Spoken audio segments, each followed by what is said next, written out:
Greetings from Italian America, from Hollywood. Did I say it right? One of us said Yeah. Greetings from Italian. All right, greetings from Italian America and Hollywood.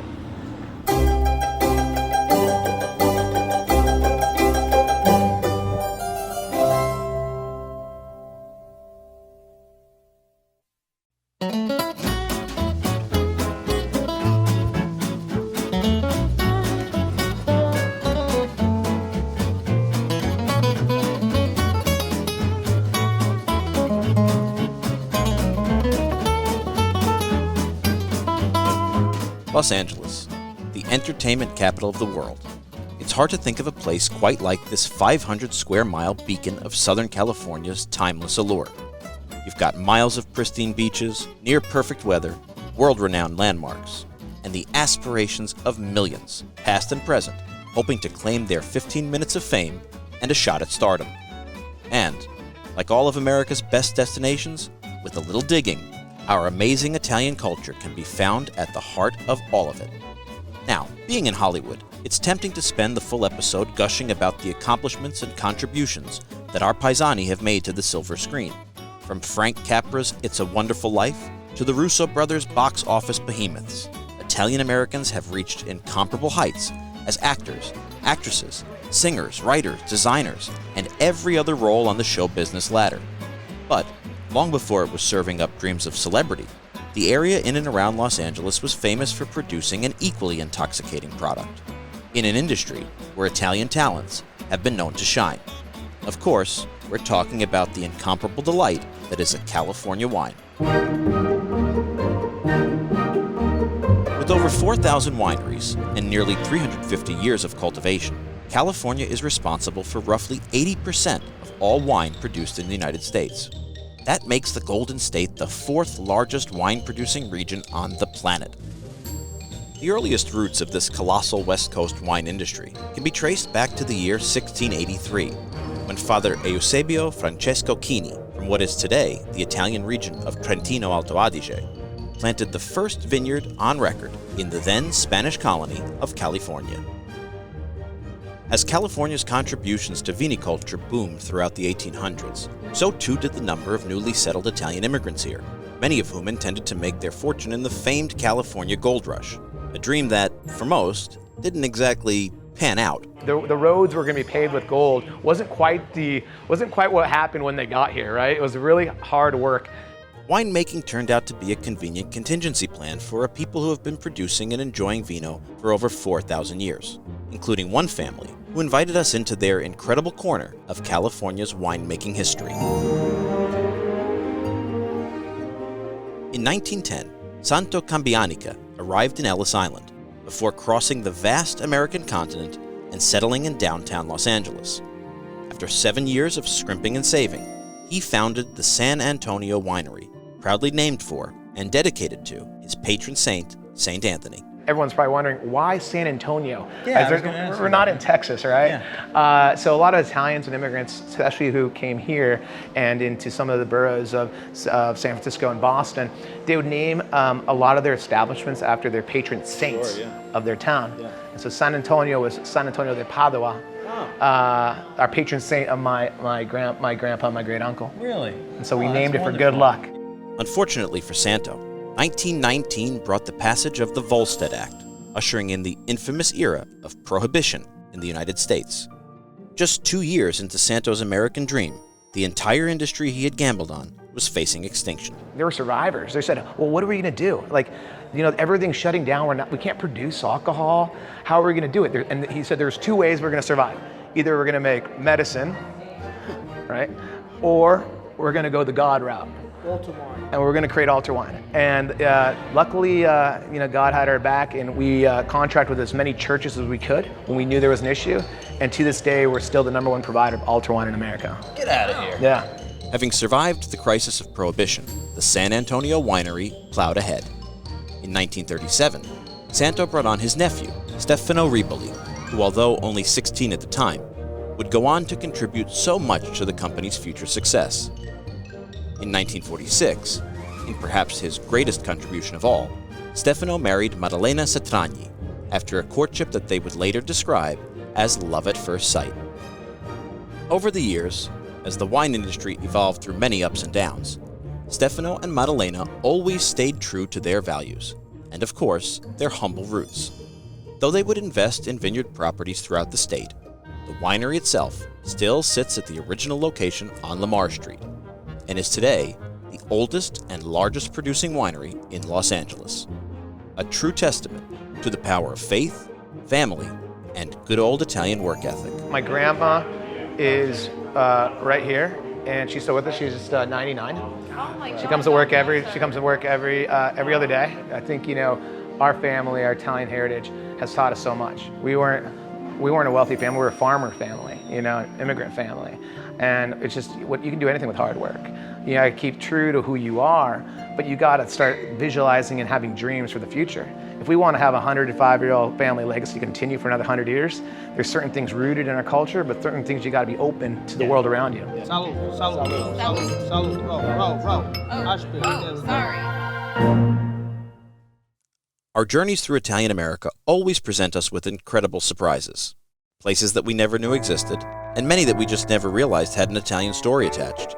And our next stop, at one of Los Angeles' most beloved and distinct landmarks, we discovered one of those secret Italian stories. We are here at an absolutely fascinating, I would say monument. Is that the best word for this? Is the Watts Towers. And the Watts Towers were created by an Italian immigrant from the province of Avellino who came here to Los Angeles. Simon Rodia started working on this fascinating masterpiece in 1921 and continued until 1954, when a debilitating fall forced him into retirement. Despite his Italian roots, the eccentric artist and builder called his creation Nuestro Pueblo, Spanish for our town, in recognition of his deep connection to the local Hispanic community. Many people in this community see it as being more important to the United States of America than the Statue of Liberty, because she was built by a Frenchman and floated in, whereas Simon is an immigrant and he built it all by himself. He has dishes and bottles and shells and rocks from all over Southern California and beyond, as we're finding out in our research. I think it's sort of like a street festival, a permanent street festival. When you think about the Gigli, it's like, let's create some celebration, a place of celebration here, you know, and welcoming everyone. Always working alone and using every available material and skill at his disposal, including an Italian knack for impeccable design, Simon built a structure that has withstood the test of time. Constructed from steel rebar and Rodia's own homemade concrete, and decorated with porcelain, seashells, tile, and glass, these 17 interconnected towers proudly dominate the local skyline and serve as a unifying centerpiece for this diverse working-class neighborhood. Watts is known for more than the 1965 rebellion and the 1992 rebellion, because these towers were standing during that time. The community protected the towers. They belonged to the people. So we continue to protect the towers. We're very proud of our Italian heritage, and we do a lot of museum and art education around the towers. In 1990, the Watts Towers were designated both a California and a National Historic Landmark, and continue to not only be a major tourist attraction, but a strong symbol of this community's resilience. Community leaders like Rosie and Louisa play an invaluable role in neighborhoods like Watts, and wherever we travel, the knowledge and passion that our local guides all have for their own communities make our experiences all the richer for having met them. Here in Los Angeles, there is probably no Italian American who better exemplifies those qualities than our friend, Mariana Gatto, who met us for the next leg of our tour, which started with a visit to St. Peter's Church, Los Angeles' historic Italian parish, founded in 1904. Italian parishes around the country have always served as the undeniable heart of so many Italian American neighborhoods, and today, many remain not just sanctuaries to faith, but some of our most tangible links to our past. And when it comes to exploring that past in the deepest way possible, we always love a town with the world-class Italian-American Museum. This is the Italian-American Museum of Los Angeles, which is located in the historic Italian Hall, a building that was constructed in 1908 to serve as a community gathering place. At the time, this area, the plaza, was home to a large Italian-American community. It was one of 5 Italian neighborhoods in Los Angeles. Most people don't realize that there was ever a Little Italy here, but we actually had 5. In 2008, Mariana spearheaded the campaign that would eventually bring in the public funds needed to renovate the hall and make the Italian-American Museum of Los Angeles a reality. She was named the executive director in 2010, and 6 years later, celebrated the grand reopening of this historic edifice. One of the things that I really enjoy is, sometimes I kind of act as like a fly on the wall. I'll wander through the museum and just overhear people talking. And I always love listening to people say like, oh, I had no idea Italian Americans went through that, or my family's Armenian or Salvadorian, or, fill in the blank. And we experienced that too. And isn't that a great opportunity to kind of create bridges of understanding? Mariana has truly dedicated her life to the museum's mission to foster a deeper understanding of Southern California's diverse roots, and to preserve the history of this, the 5th largest Italian-American community in the United States. And for that, we say grazie, Mariana.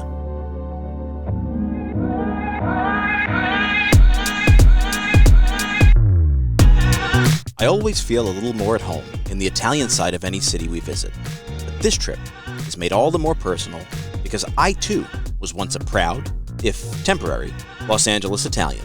And I'm sure the question that must come to mind for many of you is, where does an East Coast Italian boy go to satisfy a wooly here in the City of Angels? This is one of my favorites, Bay City's Deli. When I lived here, it reminded me of home. And when I visit these days, for the best loved sandwich in Los Angeles, I always make a return visit to this local landmark, serving the community of Greater Los Angeles since 1925. Sandwiches here are so good. They're pre-made all day. You can get tons of different kinds. I got the Godmother, the prime rib with special sauce. You will not regret it. It's a great place for a stop, sandwich, groceries, cooking supplies, a little dose of Italian culture right here in the heart of Santa Monica. It's hard to beat a good Italian deli, and Bay City's really is one of the best. But I have no doubt that many of you might have a craving for a taste of Hollywood's Italian nightlife. And trust me, we've got you covered.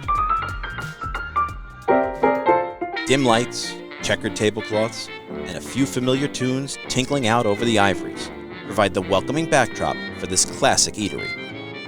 Maselli's was opened by Carmen and Sylvia back in 1949, just 3 years after their arrival in Los Angeles. The son of Sicilian immigrants and a proud veteran of World War II, Carmen took immense pride in what claims to be the oldest Italian restaurant in Hollywood. And as we see so often in Italian families, their humble beginnings led to long-term success and expansion. Where we're standing right now, this was the pizza man in the window. Oven was there, pizza man in the window was there. Because back then, that was how pizza was sold. Right. By the pie through the thing. And this was, that wall right there, this was the size of the restaurant. Wow. Maselli's is a great place to be transported back in time to old Hollywood, especially considering that much of the menu consists of the original, near 75-year-old recipes. And after all these years of satisfying Hollywood's hunger for red sauce, the place has seen more than its fair share of interesting guests, especially one beloved redhead. And it's actually in her biography. The writers, producers, whoever are walking this direction, they see her flipping pizza. Or they see us flipping pizza, excuse me. And they said, I bet she could do that, right? So they presented her the idea. And at the time we had a restaurant on La Cienega in Beverly Hills. She actually came to work for 2 nights. And my father would not allow a single camera in the restaurant. Not one, not even from them. Her side, no cameras. She's here to work. He put her to work. Although the famed episode was filmed at the old Desilu Studios, a little over a mile away, and not on location as legend has it, the Maselli's really did teach Lucy how to kind of flip pizza, forever cementing their Hollywood legacy and proving to be more than worthy representatives of our fine Italian culture. So what do you think? Did we prove that we have what it takes to make it in Hollywood? Let us know in the comments. And if you like what we're doing, hit the subscribe button and share us with your paisani. We'll see you all back here soon for the final stop in our Grand California adventure in San Francisco.